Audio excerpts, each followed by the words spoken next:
أعوذ بالله من الشيطان الرجيم. بسم الله الرحمن الرحيم. الح... ألف لام ميم.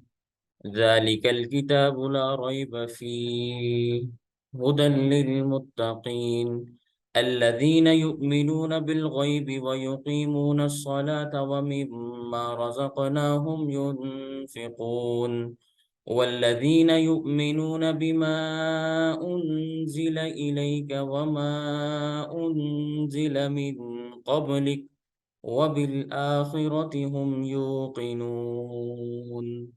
صدق اللہ العظیم. آج ہمارا تفسیر قرآن کریم کی کلاس کا دوسرا سبق ہے اور سورۃ البقرہ کی ابتدائی چند آیات کی میں نے آپ کے سامنے تلاوت کی ہے. ان آیات کا لفظی ترجمہ میں آپ کی خدمت میں عرض کر دیتا ہوں.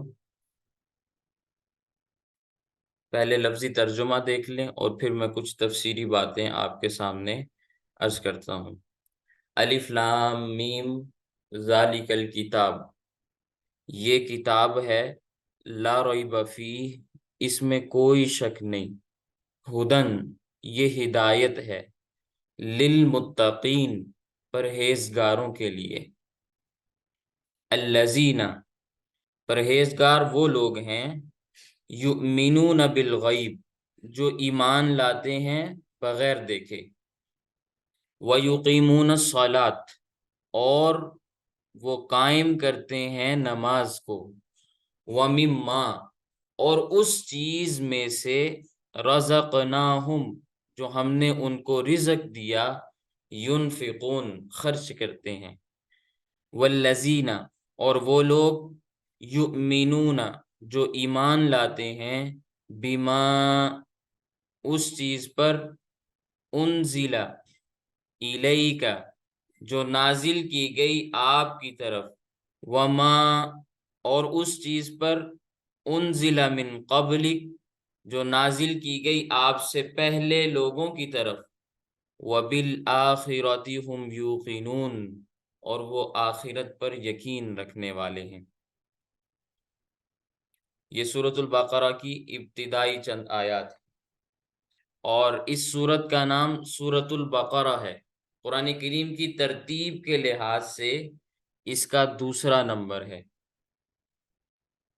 پہلی سورت سورۃ الفاتحہ ہے، جس کے بارے میں چند باتیں میں نے کل کے سبق میں آپ کے سامنے بیان کی. آج سورۃ البقرہ کی ابتدا ہے اور اس سورت کا نام بقرہ ہے. بقرہ گائے کو کہتے ہیں، بیل کو بھی کہا جاتا ہے، یعنی نر اور مادہ، مذکر اور مؤنث دونوں کے اوپر بقرہ کا لفظ بول دیا جاتا ہے.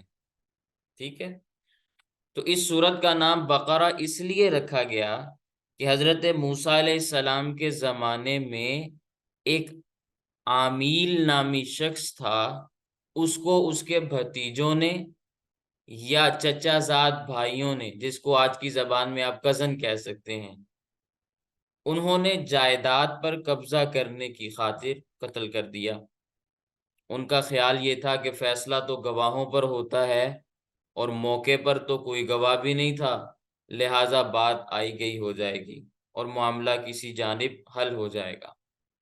چنانچہ قتل کرنے کے بعد یہ لوگ حضرت موسیٰ علیہ السلام کے پاس گئے کہ ہمارے چچا کو کسی نے قتل کر دیا ہے، ہماری دادرسی کی جائے، معلوم کیا جائے کہ قاتل کون ہے.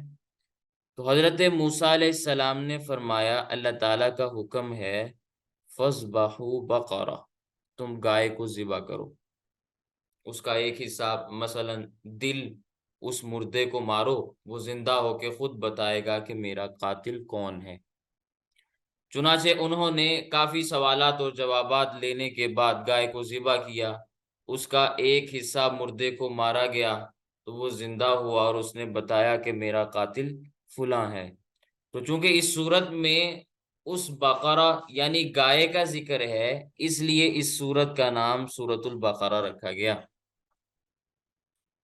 اور صرف اس سورت کے اندر گائے کے واقعے کا تذکرہ نہیں ہے، بلکہ اس کے علاوہ اور بھی کئی واقعات ہیں، لیکن ایک واقعے کی مناسبت سے سورت کا نام تجویز کیا گیا، اور یہ سورت قرآن کریم کی سورتوں میں شاید سب سے بڑی سورت ہے، سب سے بڑی سورت کہلاتی ہے، اور اس کا نزول بھی مدینہ طیبہ میں ہوا۔ اللہ کے نبی صلی اللہ علیہ وسلم جب ہجرت فرما کے مدینہ منورہ آ گئے تو یہ مدینہ منورہ میں آیات نازل ہوئیں۔ اور اگر نزول کے اعتبار سے اس سورت کا نمبر دیکھا جائے تو اس سورت کا نمبر بنتا ہے 87، 87 اردو زبان میں جس کو کہا جاتا ہے۔ نزول کے اعتبار سے اس کا 87واں نمبر بنتا ہے، 40 رکوع ہیں اور 286 اس سورت کی آیات ہیں۔ الف لام میم مستقل آیت کریمہ ہے، الف لام میم مستقل آیت ہے، اس میں 3 حرف ہیں، اور نبی کریم صلی اللہ علیہ وسلم کا فرمان بھی ہے، آپ نے سنا بھی ہوگا، جس نے قرآن کریم کا ایک حرف پڑھا اس کو 10 نیکیاں ملیں گی۔ قرآن کریم سننے والے کو بھی ہر حرف کے بدلے میں 10 نیکیاں، پڑھنے والے کو بھی ہر حرف کے بدلے میں 10 نیکیاں ملتی ہیں۔ تو نبی کریم صلی اللہ علیہ وسلم نے فرمایا ایک حرف کے بدلے میں 10 نیکیاں ملیں گی۔ پھر فرمایا میں یہ نہیں کہتا کہ الف لام میم ایک حرف ہے، بلکہ الف ایک حرف ہے، لام ایک حرف ہے، میم الگ حرف ہے۔ گویا الف لام میم پڑھنے والے کو 30 نیکیوں کا حقدار ٹھہرایا گیا، اسی طرح سننے والا بھی 30 نیکیوں کا حقدار ہوا۔ تو خیر الف لام میم یہ حروف مقطعات ہیں۔ قرآن کریم میں تقریباً 29 سورتوں کے شروع میں یہ حروف آتے ہیں، 29 سورتوں کے شروع میں کبھی الف لام میم ہے، کبھی الف لام را ہے، کبھی یاسین ہے، کبھی طٰہٰ ہے، کبھی حامیم ہے، کبھی قاف ہے، کبھی نون ہے۔ تو یہ حروف مقطعات ہیں۔ اس کو اگر آپ سادہ جملوں میں سمجھنا چاہیں کہ یہ حروف مقطعات کیا ہوتے ہیں تو میں آپ کو یوں سمجھانا چاہوں گا کہ کسی لفظ کو اختصار کے ساتھ مختصر کر کے لکھنے اور بولنے کے لیے اس پورے لفظ میں سے آپ ایک حرف کا انتخاب کر لیں، پورے لفظ میں سے آپ ایک حرف کو چن لیں، وہ حرف لکھ کر یا بول کر آپ وہ پورا لفظ مراد لے لیں۔ جیسے اگر میں مثال کے طور پر مثالیں کچھ عرض کرنا چاہوں آپ کے سامنے تو مردم شماری کا نمبر لکھتے ہوئے مردم شماری کے پیپر اگر کسی نے دیکھے ہوں تو اس طرح لکھتے ہیں میم شین نمبر، مثال کے طور پر نمبر 100 ہے تو لکھیں گے میم شین نمبر 100، میم سے مردم، شین سے شماری، تو لکھا میم شین نمبر 100، مراد کیا ہے؟ مردم شماری نمبر 100۔ میری بات سمجھ میں آئی؟ نوائے وقت میں آج بھی کالم چھپتے ہیں، پہلے بھی چھپتے تھے، تو ایک کالم نگار ہیں محمد شفیع، وفات پا گئے، تو ان کے کالم کا جو ان کے موضوع کا مضمون کا جو ٹائٹل یا عنوان نوائے وقت میں لکھا ہوتا تھا وہ یہ یوں لکھا ہوتا تھا میم شین، میم شین کی ڈائری۔ نام کیا تھا؟ محمد شفیع، میم لیا محمد سے، شین لیا شفیع سے، اور آگے مخفف بنا کے لکھ دیا میم شین کی ڈائری۔ آج بھی نوائے وقت میں آپ دیکھیں گے اس قسم کے کالم، اب جنگ میں بھی دیکھیں گے، ایکسپریس میں بھی دیکھیں گے، تو اس قسم کی چیزیں وہاں بھی مل جاتی ہیں۔ مزید میں مثالیں دینا چاہوں، جس طرح آپ کے ڈپٹی کمشنر صاحب ہیں تو مخفف لفظ اختصار کے ساتھ آپ کون سا لفظ استعمال کرتے ہیں؟ ڈی سی صاحب۔ اسسٹنٹ کمشنر صاحب ہیں تو آپ اس کے لیے کون سا لفظ استعمال کرتے ہیں؟ اے سی صاحب۔ یہ مخفف حروف ہیں، تو اسی طرح حروف مقطعات یہ بھی مخفف ہیں۔ اچھا اب سوال یہ پیدا ہوتا ہے کہ یہ پھر کس سے مخفف ہیں، کس سے اختصار کر کے ان کو لکھا گیا ہے، کس لفظ کا یہ حرف اظہار کر رہا ہے، تو اس کے متعلق اکثر علماء یا آپ کہہ لیں جمہور علماء، علماء کے ایک بڑے طبقے کی رائے یہ ہے اللہ عالم بمرادہ بذالک، ان کی مراد کو اللہ تعالیٰ ہی بہتر جانتے ہیں، ہم نہیں جانتے، ہمیں صرف ان کے پڑھنے اور سننے کا ثواب ہوگا، حقیقت اور مراد کو ہم نہیں جانتے۔ ایک تو بات اور نظریہ یہ ہے، اور دوسری بات حضرت عبداللہ بن عباس رضی اللہ تعالی عنہما کے حوالے سے ہے، وہ فرماتے ہیں ہی من اسماء اللہ تعالی، یہ اللہ تعالیٰ کے نام ہیں، ہی من اسماء اللہ تعالی۔ پھر ان کے قول کی تشریح میں بھی اختلاف ہے کہ آیا یہ بعین ہی الفاظ اللہ تعالیٰ کے نام ہیں یا یہ الفاظ اللہ تعالیٰ کے ناموں کے اوپر دلالت کرتے ہیں، ان کے مخفف ہیں۔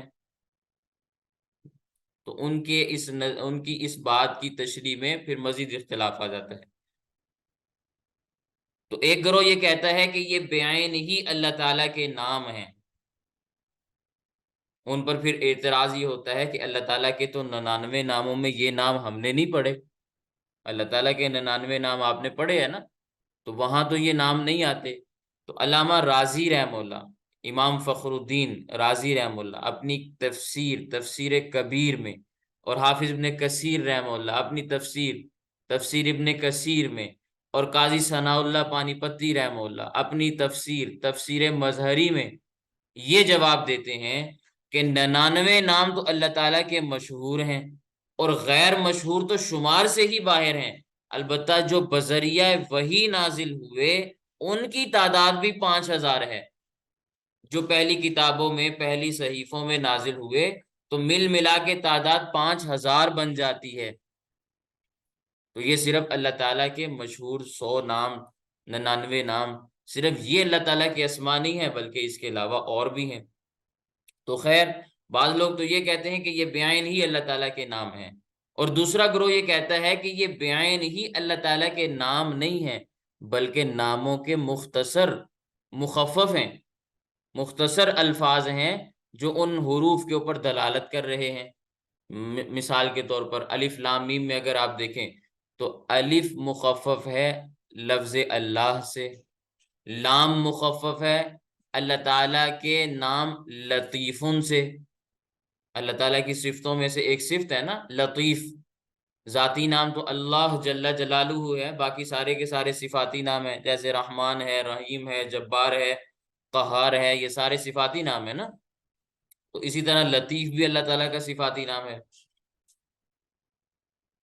لطیف کے اوپر بات آئی تو میں یہ بات عرض کر دوں، عملیات کا علم جاننے والے عامل افراد جو علم بھی رکھتے ہیں اور ساتھ عملیات کے فن کو بھی اس فن کے اندر بھی ماہر ہیں، مہارت رکھنے والے ہیں، وہ فرماتے ہیں کہ جس مرد یا جس عورت کی شادی میں رکاوٹ ہو رہی ہو، شادی نہ ہو رہی ہو، نکاح نہ ہو رہا ہو، تو وہ یا رحیم یا کریم یا لطیف کا وظیفہ کرے، رکاوٹیں ہٹ جائیں گی، نکاح ہو جائے گا۔ تو یہ اللہ تعالیٰ کے نام لطیف کا خاصہ ہے کہ رکاوٹیں دور کر دیتا ہے، ٹھیک ہے۔ اور اگر آپس میں عداوتوں کو دور کرنا ہو، نفرتوں کو دور کرنا ہو، جھگڑوں کو ختم کرنا ہو، تو یا رحیم یا کریم یا ودود کا وظیفہ کرے۔ اب یہ ودود بھی اللہ تعالیٰ کے صفاتی ناموں میں سے ایک نام ہے جس کا معنی ہے محبت کرنے والا، ٹھیک ہے۔ تو اس وظیفے کی برکت سے اللہ تعالیٰ عداوتوں کو ختم فرما دیتے ہیں، دشمنیاں ختم ہو جاتی ہیں، پیار اور محبت قائم ہو جاتا ہے۔ اور اگر رزق کی تنگی ہو تو یا رحیم یا کریم یا رزاق، ہر نماز کے بعد 3 مرتبہ انسان پڑھے۔ اللہ تعالیٰ کے اسما میں اللہ تعالیٰ نے یہ برکتیں رکھی ہیں کہ ان ناموں کی برکت سے اللہ تعالیٰ مشکلات کو حل فرما دیتے ہیں، رزق کی تنگیوں کو ہٹا دیتے ہیں، وسعتیں عطا فرما دیتے ہیں۔ تو اللہ تعالیٰ کے ہر نام کی الگ الگ خاصیت ہے۔ تو الف لام میم میں الف سے مراد اللہ تعالیٰ ہے، لام سے مراد لطیف ہے، میم سے مراد مالک ہے۔